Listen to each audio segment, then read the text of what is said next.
जी 160 foot सीगा back घट सी।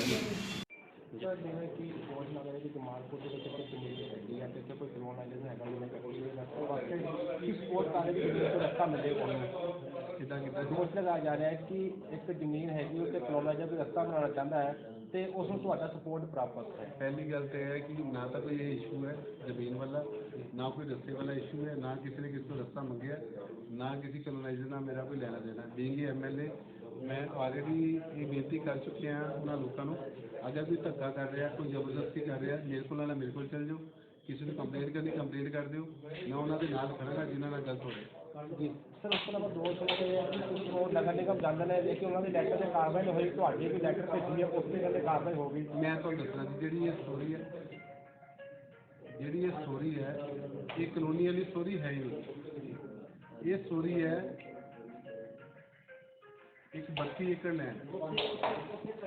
ये लैंड जी है ये जो का मैं MLA बनया लास्ट 3 साल को as per my information this land belongs to corporation municipality Ludhiana. From last 2-3 month महीने को 1.5 महीने तो कोई रिटायर्ड ऑफिसर ने उन्होंने आके बाउंड्री वर्क शुरू कर दिया। और जो मेरी नॉलेज ये गल आई और मैं कॉरपोरेशन को ये पूछा कि जमीन किहदी है, साडी है या उस बंदे की है, तो दैन असीं थोड़ा जिहा डीपली रिकॉर्ड गए तो इस गल से पता लगे कि 65 के जी लैंड से बिलोंग्स टू ग्राम पंचायत। 1975 के कॉरपोरेशन बन गई 1975 तो land transfer to municipal corporation Ludhiana. 78 से एक केस चलिया जिहदे gram panchayat versus of party आ गई जिहड़े हुण क्लेम करते कि असीं मालक हाँ। वो दोनों ने केस लड़िया तो FCR ने 99 च फैसला करता उस पार्टी के हक में। हुण इत्थे गल सिर्फ इन्नी आ गई कि अगर लैंड 75 कॉरपोरेशन ट्रांसफर हो गई थी तो वाई कॉरपोरेशन पार्टी क्यों नहीं बनाया गया, कॉरपोरेशन को क्यों नहीं सुनिया गया। जिस लाइक दैट कि तुसीं दो लोग हो, तुहाडी जगह मेरी है, तुसीं दोनों आपस में लड़े, तुसीं फैसला करके लै गए, मेरी जगह मेरे से इफेक्ट इस गल का क्यों पे। और जी मैं लड़ाई लड़ रहा बीइंग MLA सरकार का नुमाइंदा होने के नाते 400 करोड़ की प्रॉपर्टी है, लोगों के पैसे है क्योंकि सरकार का कोई जी सरकार की प्रॉपर्टी है, लोगों की प्रॉपर्टी है, मेरा कोई निजी इंटरस्ट नहीं है। जाए लैंड मिलेगी कॉरपोरेशन तो या उस बंदे को मिलेगी। असी कॉरपोरेशन के राइट वास्ते लड़ रहे हैं। अगर 1% भी साडा चांस है इस लैंड को असी कॉरपोरेशन लैके दे सकी तो मैं वो वास्ते लड़ांगा और मेरा इखलाकी फर्ज है। हाँ अगर उन्होंने बंदियां तो मैं कभी मिले, मेरी कोई मैलाफाइड इंटेंशन है, मैं खुद कुछ करना चाहना दैन मैं रहूँगा। या तो यदा हक यदा फैसला एक होएगा ना जो भी होएगा, या ये कॉरपोरेशन की मालकी बन जाएगी या उस बंदे की मालकी बन जाएगी। मैं जो भी फैसला होगा तुम हाँ यस असीं ओन करांगे। बट एक चीज़ you are the fourth pillar of democracy, तुसीं भी इस गल दे विच नाल होने चाहिए हो क्योंकि 400 करोड़ की प्रॉपर्टी है। एक बंदा रिटायर्ड IG है, DIG है, DGP है, कोई भी है, चाहे मैं ही होवां, जिन्ना मर्जी ताकतवर होवे, लोगों की हार्ड मनी है, लोगों का 400 करोड़ रुपया है। कॉरपोरेशन ऑलरेडी क्राइसिस दे विच है, असीं 400 करोड़ किवें लुटा दईए। फिर अगर वो मालिक है वो डर क्यों रहा है। अगर असीं बाउंड्री वालों की रोकी है या कॉरपोरेशन ने रोकी है फॉर 10 डेज 15 डेज, अगर if he is the real owner उनको प्रार्थना नहीं है, क्यों डर रहे हैं, क्यों इधर उधर भज रहे हैं, क्यों ऑफिसर को डराने की कोशिश कर रहे हैं। बट एक चीज़ थ्रू तुहाडे मीडिया में बड़ा क्लीयर करना चाहना, मैं इस जगह वास्ते जिथे तक मैंने जाना पे अपने पर्सनल एडवोकेट खड़े करने पे मैं साबित करांगा क्योंकि ये लैंड जी लोगों वास्ते मैं लड़ाई लड़ रहा, मेरा पर्सनल नहीं है। हाँ अगर कोर्ट उन्होंने रेमडी दे दी है, कोर्ट कह दी है कि जगह इनू मिलनी चाहिए दैन इट्स ओके, उस तो बाद तो कुछ कर नहीं सकता। और ਜਿਹੜੀਆਂ गल्लां कर रहे हैं कि क्यों रोकया जा रहा है, क्यों किया जा रहा है, तुसीं आप समझदार हो। 1975 के एक जगह कॉरपोरेशन मिल गई, 78 के पार्टी बनाए बिना केस चल पिया, 99 फैसला हो गया और उस फैसले के अगर तुसीं डॉक्यूमेंट देखोगे कोई खसरा नंबर नहीं है, कोई जगह नहीं आइडेंटिफाई की गई। और सिमिलर केस उन्होंने जेल वाली जगह पर किया जिस हार गई। और जे कॉरपोरेशन अज अपने वास्ते खड़ी हो रही है, अपनी लैंड वास्ते लड़ना चाह रही है तो तुसीं फाइट करो। मतलब कुल कितनी एकड़ तक जमीन है लास्ट वाला? ये 32 तकरीबन जो एज पर माई नॉलेज ये 32 एकड़ लैंड है जी और ये 400 करोड़ की वर्थ है जो असी वैल्यू समझ। और मेरी जी जो प्लान थी अगर ये कहते हैं ये सिर्फ इन्होंने एक क्वेश्चन है जी 99 से एक बंदे के हक में फैसला हो गया, अज 2020 चल रहे 21 साल हो गए, उस बंदे ने 21 साल पहले बोर्डीवाल करके क्यों नहीं आया। फिर एक मोहम्मदन है, एक मुसलमान की प्रॉपर्टी है, यूसुफ है, एक अली है जी, ਵੀ ਉਹ ਪਾਕਿਸਤਾਨ ਚਲੇ ਗਏ ਜਾਂ ਪਾਕਿਸਤਾਨ ਤੋਂ ਆ ਗਏ, ਇਹ ਲੈਂਡ ਬਿਲੋਂਗਸ ਟੂ ਦੈਮ, ਤੇ ਉਹਨਾਂ ਤੋਂ ਇਹਨਾਂ ਨੂੰ ਟ੍ਰਾਂਸਫਰ ਹੋ ਗਈ। ਔਰ ਤੁਸੀਂ ਆਪ ਸਮਝਦੇ ਹੋ ਕਿ ਪਾਵਰਫੁਲ ਬੰਦੇ ਮੈਨੇਜ ਕਰ ਗਏ ਸਿਸਟਮ। ਔਰ ਅੱਜ ਕਾਰਪੋਰੇਸ਼ਨ ਇੱਕ ਸਰਕਾਰੀ ਅਦਾਰਾ ਆਪਣੀ ਜਗ੍ਹਾ ਵਾਸਤੇ ਲੜਨਾ ਚਾਹ ਰਿਹਾ ਹੈ, ਤੇ ਹੂ ਕੈਨ ਸਟੋਪ, ਕੌਣ ਰੋਕ ਸਕਦਾ? ਧੰਨਵਾਦ।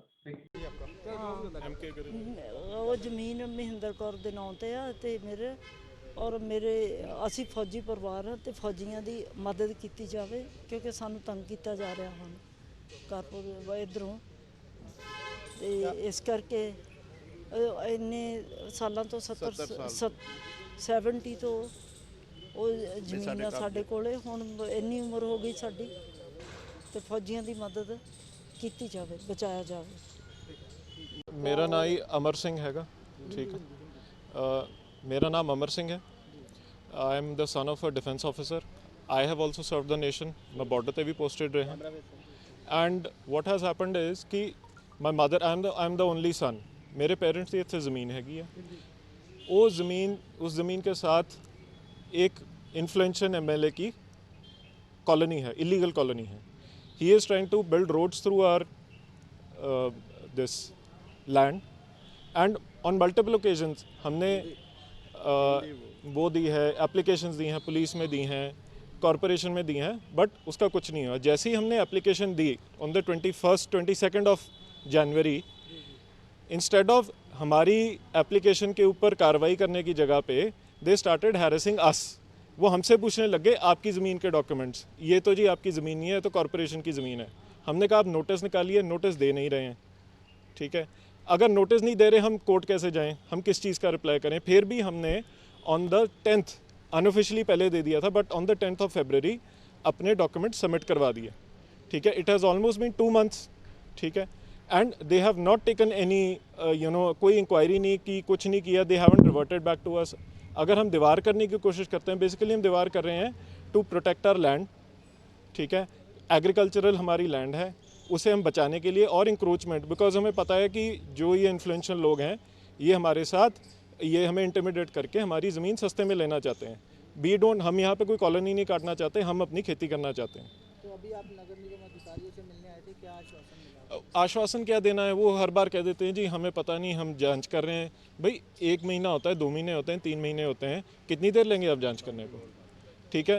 वो कह देते हैं कि जी अच्छा, जो उसकी इन्फ्लुएंशियल बंदे की, पॉलिटिशियन की चिट्ठी आती है उसमें ऐसे इंक्वायरी होती है, ठीक है। और हमने डॉक्यूमेंट्स भी दे दिए, फिर भी कोई इंक्वायरी नहीं है। एडमिनिस्ट्रेशन, कॉरपोरेशन और ये जो इन्फ्लुएंशियल पॉलिटिशियंस हैं, ये मिल के they are trying to basically take away our land. And जो हमारे ऊपर कंप्लेंट कर रहा है उसकी हिस्ट्री क्या है? He is basically involve in 420C property पे कब्जे, ठीक है। ये दिस इज़ हिज जो मतलब FIRs एंड ऑल दैट, ठीक है।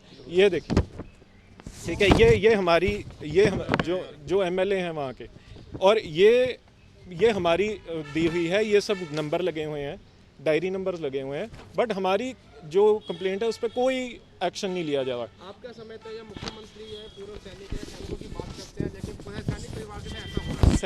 सैनिक क्या करेगा? ही एक बात बताइए, मेरे फादर ने 65 और 71 की वॉर में उन्होंने अपने देश के लिए अपनी सर्विसेज दी, क्या मिल रहा है उन्हें, ठीक है। आज वो बीमार पड़े हैं। My mother is close to 80, ठीक है। वो उन्हें यहाँ सरकारी मैं पोस्टिंग पे होता था, ठीक है, वो यहाँ पे धक्के खा रहे होते थे सरकारी दफ्तरों के। आपको लगता है कि मुख्यमंत्री को अपनी पार्टी के विधायक पर कार्रवाई करनी चाहिए?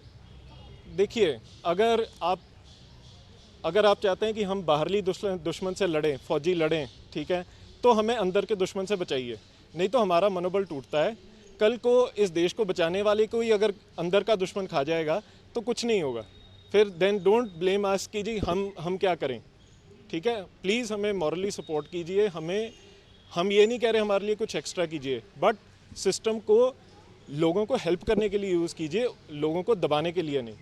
This is my only request to the honourable CM। वो खुद एक फ़ौजी रहे हैं, ठीक है, एक फ़ौजी समझता है एक फ़ौजी का दर्द, ठीक है। I will to all the मतलब his party members and all that, it is a request on moral grounds कि please do what is right, don't do things under pressure. I will request the local administration and the municipal corporation also.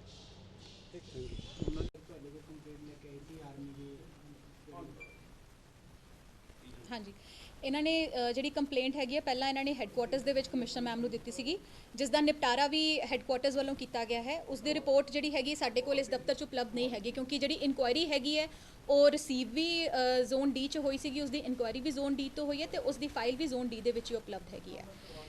ਮੇਰੇ ਕੋਲ ਇਸ ਦਫ਼ਤਰ ਦੇ ਵਿੱਚ ਇਹਨਾਂ ਦੁਆਰਾ ਕੋਈ ਵੀ ਕੰਪਲੇਂਟ ਨਹੀਂ ਦਿੱਤੀ ਗਈ। ਅੱਜ ਇਹਨਾਂ ਨੇ ਜਿਹੜੀ ਕੰਪਲੇਂਟ ਜ਼ੋਨ ਡੀ ਦੇ ਵਿੱਚ ਕਮਿਸ਼ਨਰ ਮੈਮ ਨੂੰ ਦਿੱਤੀ ਸੀਗੀ, ਉਸ ਦੀ ਇਹਨਾਂ ਨੇ ਮੈਨੂੰ ਕਾਪੀ ਪ੍ਰੋਵਾਈਡ ਕੀਤੀ ਹੈ, ਲਿਖ ਕੇ ਦਿੱਤਾ ਇਹਨਾਂ ਨੇ forward to joint commissioner zone B. ਹੁਣ ਮੈਂ ਇਹਦੇ ਸੰਬੰਧਿਤ ਜਿਹੜੀ ਫਾਈਲ ਹੈਗੀ ਆ ਉਹ ਮੈਂ ਹੈੱਡਕੁਆਟਰਸ ਤੋਂ ਮੰਗਵਾ ਕੇ ਤੇ I will see according to the papers on the file ਕਿ ਕਿਵੇਂ what course of action has to be taken. ਮਾਮਲਾ ਇਹ ਹੈਗਾ ਕਿ ਸਾਡੇ ਕੋਲ ਡੀਓ ਲੈਟਰਸ ਰਿਸੀਵ ਹੋਈਆਂ ਸੀਗੀਆਂ ਮਾਣਯੋਗ ਐਮਐਲਏ ਸਾਹਿਬ ਦੀਆਂ। ਉਸ ਤੋਂ ਇਲਾਵਾ ਅਸੀਂ ਉਸ ਤੋਂ ਬਾਅਦ ਫਿਰ ਅਸੀਂ ਉਹਨਾਂ ਡੀਓ ਲੈਟਰਸ ਨੂੰ ਜਿਸ ਤਰੀਕੇ ਨਾਲ ਸਾਡੀ ਨਾਰਮਲ ਡਾਕ ਆਉਂਦੀ ਹੈ, ਅਸੀਂ ਉਸ ਡੀਓ ਲੈਟਰ ਦੇ ਉੱਤੇ ਉਸ ਨੂੰ ਫਾਈਲ ਤੇ ਪੁੱਟ ਅਪ ਕਰਕੇ ਇੱਕ ਪ੍ਰਪੋਜ਼ਲ ਸਹਿਤ ਮਾਣਯੋਗ ਕਮਿਸ਼ਨਰ ਸਾਹਿਬ ਜੀ ਨੂੰ ਪੇਸ਼ ਕੀਤਾ ਹੈਗਾ। ਮਸਲਾ ਸੀਗਾ ਜਿਹੜਾ ਜਮਾਲਪੁਰ ਵਾਲਾ ਦੇ ਵਿੱਚ ਇੱਕ ਲੈਂਡ ਸੀਗੀ ਜਿਹੜੀ ਕਿ ਐਡਜੋਇਨਿੰਗ ਜਿਹਦੇ ਨਾਲ ਜੇਲ੍ਹ ਵੀ ਹੈਗੀ, ਉਸ ਤੋਂ ਇਲਾਵਾ ਇੱਕ ਕੂਲੀਵਾਲ ਦਾ ਏਰੀਆ ਸੀਗਾ। ਉਸ ਦੇ ਵਿੱਚ ਜਦੋਂ ਅਸੀਂ ਆਪਣੇ ਰਜਿਸਟਰਸ ਪੁਰਾਣੇ ਦੇਖੇ ਤਾਂ ਉਸ ਦੇ ਵਿੱਚ ਸਾਨੂੰ ਉਹ ਜ਼ਮੀਨ ਜਿਹੜੀ ਹੈਗੀ ਕਾਰਪੋਰੇਸ਼ਨ ਨੂੰ ਹੈਂਡ ਓਵਰ ਕੀਤੀ ਗਈ ਸੀ। ਜਦੋਂ ਮੇਰੇ ਕੋਲ ਲਾਸਟ ਟਾਈਮ ਆਏ ਇਹਨਾਂ ਨੇ ਮੈਨੂੰ ਐਫਸੀਆਰ ਦਾ ਆਰਡਰ ਦਿੱਤਾ। ਐਫਸੀਆਰ ਦੇ ਆਰਡਰ ਦੀ ਜਿਹੜੀ ਪ੍ਰੀਲਿਮਿਨਰੀ ਰੀਡਿੰਗ ਹੈਗੀ ਹੈ ਉਸ ਤੋਂ ਉਹਨੂੰ ਦੇਖ ਕੇ ਇਹ ਲੱਗਿਆ ਹੈਗਾ ਕਿ ਜਿਹੜਾ ਕਾਰਪੋਰੇਸ਼ਨ ਦੇ ਵਿਰੁੱਧ ਜਿਹੜਾ ਕਾਰਪੋਰੇਸ਼ਨ ਦੇ ਨੂੰ ਉਹਨਾਂ ਨੇ ਵਿੱਚ ਇਨਵੋਲਵ ਨਾ ਕਰਕੇ ਬਿਟਵੀਨ ਦੀ ਗ੍ਰਾਮ ਪੰਚਾਇਤ ਤੇ ਇਹਨਾਂ ਪਾਰਟੀਆਂ ਦੇ ਵਿੱਚ ਆਰਡਰ ਹੋ ਗਿਆ ਹੈਗਾ। ਸੋ ਉਸ ਆਰਡਰ ਨੂੰ ਹੀ ਅਸੀਂ ਇਹ ਜ਼ਰੂਰੀ ਹੈਗਾ ਕਿ ਅਸੀਂ ਉਸ ਆਰਡਰ ਦੀ ਜਿਹੜੀ ਹੈਗੀ ਹੈ ਥੋੜੀ ਪੜਤਾਲ ਕਰਵਾ ਲਈਏ ਕਿ ਉਹ ਆਰਡਰ ਕਦ ਪਾਸ ਹੋਇਆ, ਕਿ ਉਸ ਦੀ ਜਾਣਕਾਰੀ ਕਾਰਪੋਰੇਸ਼ਨ ਨੂੰ ਦਿੱਤੀ ਗਈ ਸੀ ਜਾਂ ਨਹੀਂ ਦਿੱਤੀ ਗਈ ਸੀ, ਕਾਰਪੋਰੇਸ਼ਨ ਨੂੰ ਪਾਰਟੀ ਬਣਾਇਆ ਕਿ ਨਹੀਂ ਬਣਾਇਆ, ਸਿਰਫ ਉਸ ਦੀ ਪੜਤਾਲ ਚੱਲ ਰਹੀ ਹੈ। ਤੇ ਆਪਣੀ ਰਿਪੋਰਟ ਦੇ ਵਿੱਚ ਮੈਂ ਇਹੀ ਲਿਖਿਆ ਹੈਗਾ ਕਿ ਡਿਪਟੀ ਕਮਿਸ਼ਨਰ ਦੇ ਕੋਲੋਂ ਅਸੀਂ ਇਹਦਾ ਰੈਵਨਿਊ ਰਿਕਾਰਡ ਮੰਗਵਾ ਕੇ ਇਹ ਚੀਜ਼ ਦੇਖ ਲਈ। ਸੋ ਇਹ ਇਨਕੁਆਇਰੀ ਰਿਪੋਰਟ ਜਿਹੜੀ ਹੈਗੀ ਆ ਉਹ ਤੁਹਾਨੂੰ ਵੀ ਅਸੀਂ ਪ੍ਰੋਵਾਈਡ ਕਰਵਾ ਦਿੰਦੇ, ਜਿਹੜੀ ਮੈਂ ਕਮਿਸ਼ਨਰ ਮੈਡਮ ਨੂੰ ਭੇਜੀ ਉਸ ਦੇ ਵਿੱਚੋਂ ਸਭ ਤੁਹਾਨੂੰ ਕਲੀਅਰ ਹੋ ਜਾਏਗਾ। That is thank you. Subscribe to our YouTube channel News DNN by clicking the bell icon. Don't forget to like, comment and share.